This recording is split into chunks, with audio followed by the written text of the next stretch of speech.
ঈশা কিন্তু বিকেলবেলা একদমই ঘরের মধ্যে থাকতে চায় না। সেই 3টে থেকে ঘুম থেকে ওঠার পর বাইরে যাওয়ার বাহানা। প্রত্যেকদিন অবশ্য ওকে ছাদে নিয়ে যায়, কিন্তু আজকে যেহেতু ওর বাবা বাড়ি ছিল তাই বললাম যে চলো বাইরে কোথাও থেকে ঘুরে আসি। কোথায় যাব সেটা কিন্তু না ভেবেই বেরিয়েছিলাম। তারপরে প্রথমে চলে গেছিলাম বাঁকার মাঠে।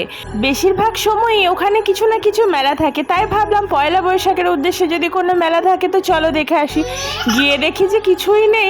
চৈত্র সেলে একটা মেলা হয়েছিল, সেই মেলাটাই এখন ভাঙাচোরা হচ্ছে। তো তারপর কি করব, অগত্যা চলে এলাম টাউন হলে। তবে বাঁকার মাঠের থেকেও ঈশার কিন্তু এই টাউন হলটা বেশি পছন্দ হয়েছে, কারণ এখানে ছিল ঈশার মতোই আরও অনেক ছোট ছোট ঈশার দাদা দিদিরা। সবারই খেলা দেখে ও তো ভীষণ খুশি হয়ে গেছিল।